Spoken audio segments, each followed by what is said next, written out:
Hello, everybody, and thank you for tuning in to the Liberty Report. With us today, we have Daniel McAdams, our co-host. Daniel, good to see you this morning. Good morning, Dr. Paul. How are you? Very good, and you're keeping up with all the good news? Oh, no, that's easy. There's so but much. We'll find some good news someplace. We'll fudge a little bit and daydream a little bit. Yeah. So we'll give it as we see it, and there are some pretty stupid things going. Oh, I shouldn't do that. That's a strong word. No, you could use a stronger one too. A lot stronger. A lot of dumb things going on in Congress and around the world and our foreign policy, all the way from the beginning of our university system and our government school system all the way up. It's been conditioned, and we're seeing the results, and they're all around us, economically speaking, and our assumption that we are to rule the world. You know, and one thing that came up during the presidential campaigns, they divided the debates up into economics and also they would divide them up from economics as well as foreign policy. And they assumed that made sense, but I even complained at the time that you can't do that. You know, there's a lot of economic policies involved in spending money on wars and foreign aid and all these things. So it's all one thing. The size and scope of government and whether or not they live within their bounds, whether they follow the Constitution. And right now we have a bit going on. There's an election coming up, and they're fussing and fuming. And one of the issues that's popping up here more than ever, even though it's been around for a long time, 25 years ago it wasn't much of an issue. Both liberals and conservatives sort of made the assumption that you didn't have protectionism. You didn't put a lot of tariffs on. And it took literally hundreds of years for people to realize how bad protectionism was. And this was finally ironed out, but now we're going back. Now it's an economic weapon to fight wars. And we have factions in this government today that said that there's an evil monster out there. They're about to attack. The troops are on our border, and they're ready to march, and they're all Chinese, and they're going to come in. They have TikTok leading the charge. So there's people who now want to outlaw that, don't allow it to be sorted out in the marketplace here, and not realizing that they're doing this for political reasons, the ones who want to get rid of, say, TikTok and put on tariffs. But it's usually the one rule that we can follow is when they put on tariffs, that means that there will be a payment, prices will go up, but it is almost always punishing the people who put on the tariff. So right now, Biden, who wants to jump ahead of Trump on how many tariffs they can put on, he now is proposing a tripling of the tariffs on steel and aluminum. Now, steel goes into a lot of different things. There's a lot of different formations of steel, and aluminum is very important. So tripling those prices, who's going to pay? Are the Chinese going to suffer the consequences? It seems like so far they've been doing pretty well, as has Russia, gone around sanctions, and they get around and they still sell their products. But if we do this, it will raise the price of steel and aluminum in this country, and they are going to suffer, and then they'll call that, oh, that's inflation, and the businessman is gouging us, or they'll come up with some other thing. So people should be really aware of this real major movement toward sanctions. That's been around, but this time Biden was very specific, triple the tariffs on China, and this will hasten today. So it's a political stunt. It has nothing to do with economics. If they were looking at economics, they said, this is crazy. This is raising the prices on goods and services, and I'll bet you there's a lot. And at the same time, everybody's against the inflation, but they don't want to understand it. Now, when the prices go up due to tariffs, that literally is not inflation. That pushes prices up. But just prices going up isn't the inflation. But the inflation comes from, the devaluation of the dollar when the dollar becomes less. But this is energy to that. This is like throwing gasoline on it. There's a motive to raise all prices, and that has a long way to go before that's ironed out. So they come along and they put on the tariffs, and that's going to add to the problem, and people will recognize this not as a tax. It comes from the fact that there are deficits out there, and that's how they pay for these deficits. So I suggest that all people watch this closely, and if they see what their members of Congress are doing and whether they're voting for this stuff, it's something that's worth looking into. It is a tax, an additional tax, and we don't need any of that. We need the reduction of taxes. The ultimate goal, of course, is get rid of the income tax, and we would all survive much better. Daniel, what do you have for us today specifically on issues? Money, money, money. We finally found out what Speaker Johnson wants to give away. And it's a shorthand to say he's giving it away overseas, but he's actually not. We talked about it yesterday. Most of the money for the National Security Supplemental that goes to Ukraine will actually go to the Beltway bandits, to the military-industrial complex. Nevertheless, he revealed the text of the bill. Let's look at antiwar.com, covered it well, as usual. Speaker Johnson unveils $95 billion foreign military aid bills. Legislation includes $61 billion for Ukraine, $26 billion to support Israel, and $8 billion for Taiwan and other spending in the region. There are going to be 3 bills that would be considered separately, and I believe put together for the Senate to vote on. Some of it will be structured as a loan, but guess what? The president will have the ability to cancel the debt if Ukraine can't pay it back. So there you have it. Big, huge aid bill going over to the Ukrainians, going to the Israelis, and to Taiwan. If I had a chance to talk to the speaker, I'm not anxious for that chance. But if I did, I might ask, what's on my mind is, whose side are you on? Because what he's doing isn't really helping us. And besides, the flip-flopping has to be very annoying to the supporters. And I think that's why there's so much division in the House, especially because he's flip-flopping. And they sort of expected him to be sympathetic to, the Freedom Caucus, where he would be a conservative, and now it's turns out it's quite different. So I'm sure he would be insulted if we thought he wasn't being loyal.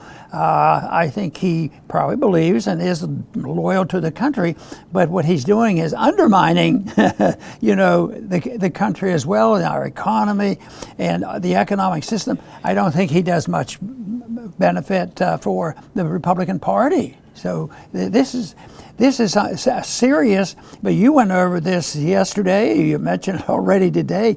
This is a big deal, and I've predicted and talked about the bankruptcy and why we're in the middle of it, and things are going to get worse and worse. And you can explain things, what happens when a country goes bankrupt and they resort to just borrowing and printing money.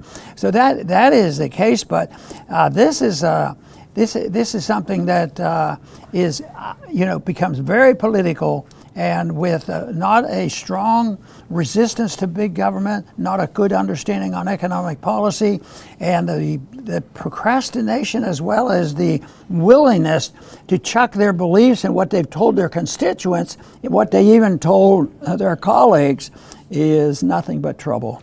And in terms of optics, this is a terrible look for Johnson. We talked about it a little bit today. In terms of the procedure, Johnson cannot rely on the Republicans on the Rules Committee to pass this. He does not have a majority. So he's going to he's put together a bill that will appeal to Democrats on the Rules Committee so they can report out a rule to get this bill to the floor, these bills to the floor.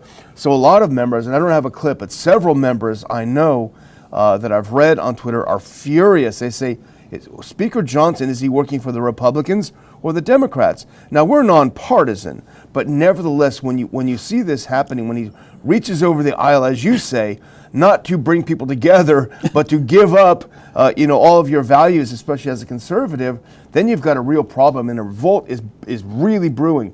But put on the next one. So the Israel bill, they were only supposed to get $14 billion, just a little bit of change. But guess what? If you put this up, they actually decided to bump it up even beyond what Biden wants to give Israel. The Israel bill totals $26 billion, replenishing air defenses following Iran's reprisal attack.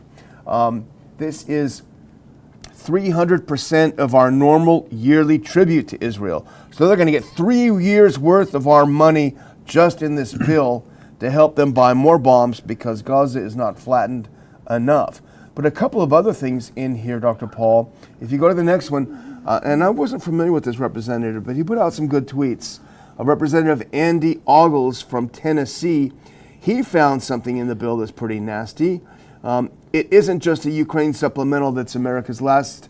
The Taiwan supplemental literally includes a provision that allows Joe Biden to redirect its funds to Ukraine. You can't make this up. And then he highlighted that part of the bill that ostensibly goes to Taiwan, but they say, Biden, if you want to send it to Ukraine, go ahead, because 60-some billion is not enough. We keep wondering why, like the speaker switches around and changes his mind.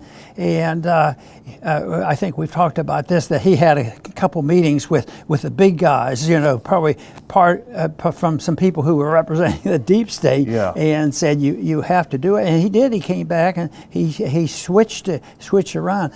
But, I've wondered, and since nobody else talks about it, and I know it wouldn't work very well, but this isn't working very well either. Why don't they just have up and down votes? Yeah. Let the chips fall where they may. Why switch around and sell out and then still lose? Lose both. And right now there's almost a tradition that locks the politician in, and this happens on both sides. The whole thing is to pass it, just pass it, and it's an obsession with them, and that's the only objective they have is just to pass the bill. And what it does and what it doesn't do doesn't even seem to matter. But if you have an up and down vote and you lose by 10%, or if you lose by 1 vote, I would think that you shouldn't give up. We can't have that happen. It's passing the vote that is so critical. And they said, well, what else can you do if it's important? Don't you care if they pass a bill to cut some spending? Yes, but I would let the chips fall where it may, and let the people who they represent decide whether or not they should vote one way or the other. Yeah, that would simplify it. But Johnson's on this kick. He said the other day, if we don't pass this money for Ukraine, Russia's not going to stop at Ukraine. It's going to take over Europe. And I would say, what is your evidence for that? What would they do once they took over Europe? What are they going to do? They sit down and have a coffee? I mean, it's just so absurd on his face. And no journalist ever asked him, well, Speaker Johnson, what is your evidence for that they're intent on taking over Europe? And what would they do with Europe? They're already the biggest country in the world with the most resources in the world. What are they going to do? So it's just so absurd. But back to Representative Andy Ogles, he also found something that we want to talk about for a second. If you put that next one up. He was digging through the bill, and this is going to irritate a lot of Republicans and probably a few Democrats. He says $300 million for the State Border Guard Service of Ukraine, but nothing for the U.S. Customs and Border Protection. $300 million that can be used by the State Border Guard Service of Ukraine. So literally almost $500 million to protect Ukraine's borders and snake eyes for our borders. They have to be aware of this because, the bad stuff might be one word or one phrase. So the bad guys know that is in there. So this is sneaky. This is dishonest. Yeah. This is unconstitutional. The whole works. But the system, the way it works, is just really evil. And fortunately, we have more people, watching closely. But what about the whistleblowers that we have? Watch these people. You're an insider. Tell us what happens to them. Like Assange. Yeah. He's in a way, a whistleblower, and he's not even our citizen. But they have to punish people, and so it is very difficult to get to the truth. But eventually, that's the only thing that we can do, because there's very few people who say, "Oh, well, it won't happen. We can't be solved there until people take up their arms," which is a bunch of nonsense about it. I would like to have people, be protected with their Second Amendment, but no, this can't be changed unless you change people's attitude of what the purpose of government is. So we have drifted a long way from the intent of the founders, and we're suffering from it. And more people, I think our numbers are going up, and say enough is enough. This is coming down on us. What are we going to do? And the coming down on us means there's the social chaos and economic chaos and foreign policy and dollar chaos is going to demand changes. The big question is, what are you going to replace it with? And can you have enough people putting support behind that? And I think that's where we are, but I think it's a significant battle, an important one, and that is why I think the most important part is ideological, because all this other stuff is mischief. How do we get around it? How do we cheat? And well, first you have to do is get control of the court systems, so that anybody's doing the wrong thing, they'll become criminals, and the court system is so corrupt, the political system is corrupt, but there's still a lot of people growing in numbers who care about living in a free country, and they know what a republic is, and they know how dangerous it is to have, an absolute democracy where 51% can take away all the rights of the 49% who can't get represented. All the people who are for democracy never realize all their rhetoric is they want to provide protection for the minorities. Yeah, and the minorities are the ones who have to pay all the bills, and that's why the middle class and the poor now are suffering the most. Yeah, and we're suffering from our borders being completely wide open, Right. I mean, it's crazy. And remember, Speaker Johnson, the whole reason he took over as Speaker is because Speaker McCarthy wasn't willing to make border protection in the U.S. a contingent, the passage of the aid bill contingent on border protection here. Republicans said, we got to protect our own border first. And Johnson said, that's me. In fact, it's been going around on Twitter. J.D. Vance retweeted, I think Massey retweeted it, a montage of Johnson saying that exact thing. Let's cue up that first audio clip, and let's put our earpieces in and listen. This is actually kind of funny, but kind of sad. You might want to listen in, Dr. Paul, to this one. This is Johnson talking about the border before he was Speaker. I'm telling all of you, we've told the American people, border, border, border. We have to effect real policy change at the border, and that is a necessary condition to anything we do going forward. We have to take care of our border first. That's what the American people demands. Every state in America is now a border state. Border, border, border. How can we be engaged in securing the border of foreign countries if we can't secure our own? We know the urgency in Ukraine. We're going to stand for freedom and make sure that Vladimir Putin doesn't march through Europe. It's past time to secure the border. Listen, this is a catastrophe down here. The battle is for the border. President Biden wants a supplemental spending bill. It better begin by defending America's national security. Okay, these are dangerous people who are coming into the country. Over 300 known terrorists. How can we be engaged? Probably good. Oh, I liked his old speechwriter. yeah. That's just border. No supplemental until we take care of the border. It's so hard to comprehend how they can do that. And then they in their mind morally justify because I got more information now. National security. I didn't realize that national security was at stake. Yeah. And then they shift gears. So what a shame, but we still have to deal with it. Well, here's what's really at stake. This is what I think. I know you would say it, and they're actually even open about it. Skip one clip and go to the next one, the Washington Post clip. Here's what it's really about. It's not audio. This is just so the Washington Post literally came out with an op-ed today saying, here are the U.S. congressional districts benefiting from Ukraine aid. So what? Wait, hold on. I thought that was aid for Ukraine. No, it's all out there on the open. This is corporate welfare that will be benefited across many congressional districts. That's what it's all about. It's about spending to prop up the military-industrial complex here. It's not for Ukraine.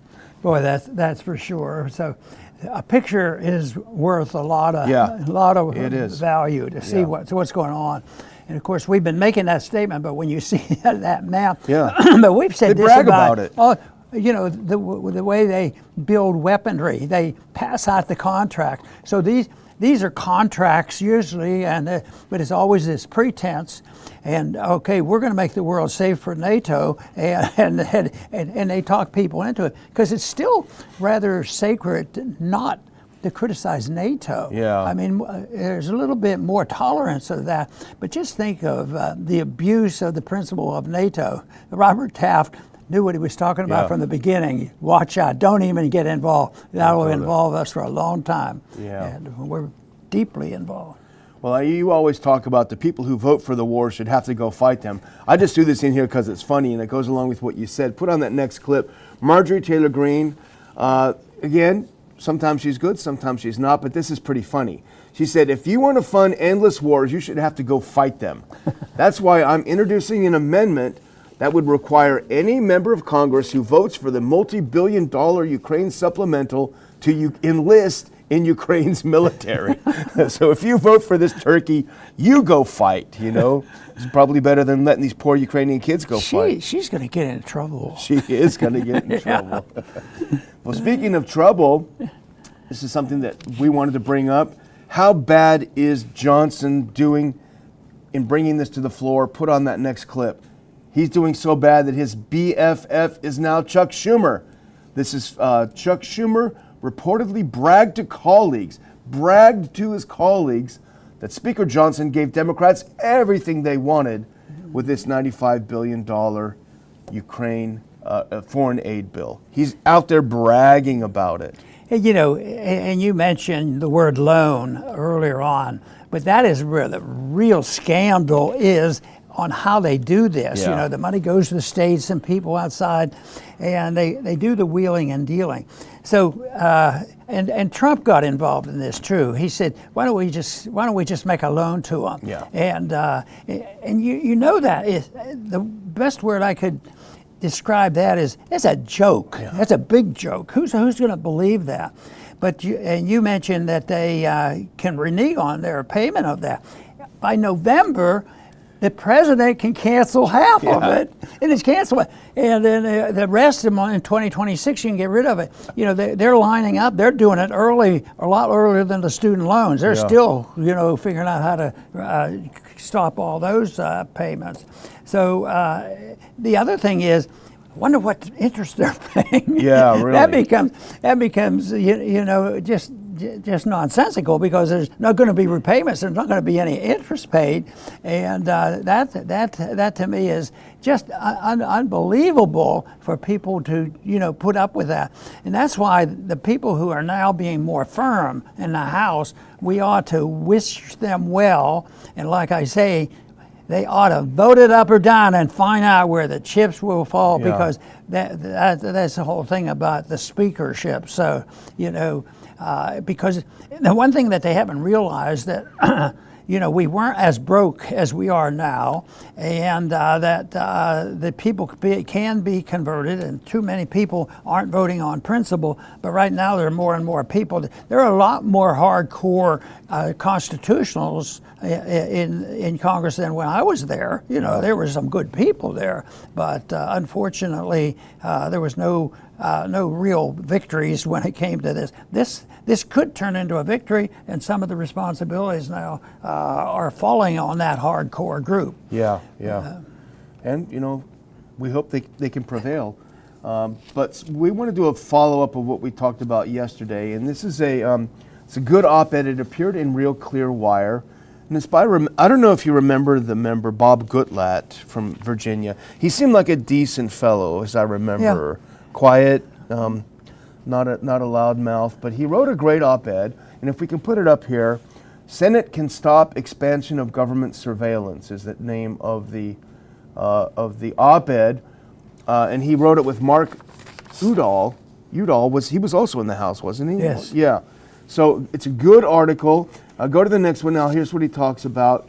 He says, when the U.S. House passed the Reforming Intelligence and Securing America Act, which reauthorizes FISA Section 702 surveillance, it overlooked something, an amendment that would drive the greatest expansion of government surveillance authority in recent history. And we warned about this yesterday, and he called it, turn it to the next one, everyone's a spy provision, which, as we mentioned yesterday, Dr. Paul, basically it means the government can press into service any American. If you're in a hotel and you're using their Wi-Fi, they can go to the hotel and say, we need all the information from Dr. Paul's telephone, everything he did while he was here. And it's not just that. Everywhere you go where you use a Wi-Fi.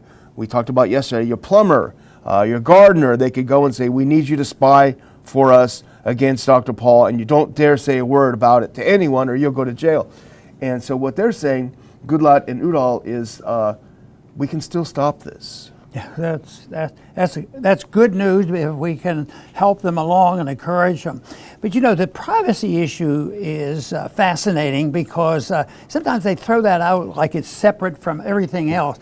But you can't separate it. That's what liberty is all about. You know, I think I was there the first week, and a bill came up in the committee on banking, and it was to have banking regulations and control. You know, Bank Secrecy Act, Yeah. Bank Exposure Act, and I remember one person getting up, very, very polite and condescending a bit, and said, well, Dr. Paul, we know you've only been here a week, but if you're not doing anything bad, you don't have to worry. Yeah. You know, the privacy issue was irrelevant. Yeah. And I wonder if they'd accept that if they were thinking that every household is suspected of committing crimes of passion. Yeah, exactly. We better have a camera on every bedroom. Yeah, exactly. So, but no, the privacy issue is so key.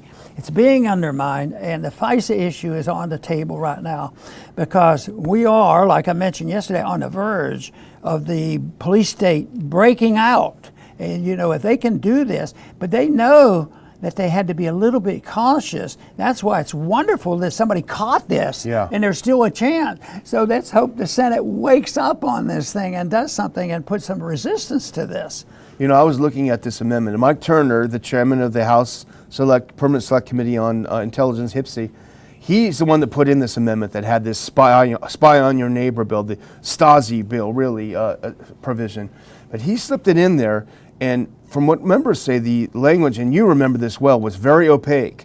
And the way, like, you know, strike Section 1, you know, all this kind of stuff they do. And so people didn't really realize, it's not an excuse, but they didn't realize what happened. I looked at the vote. It was actually really interesting because Republicans were almost split in half, and Democrats were almost split in half on this vote. It wasn't a party thing. So it almost looks like half of Congress, regardless of party, is for us, is for America, and half of it is for the deep state and for the permanent state and the uniparty.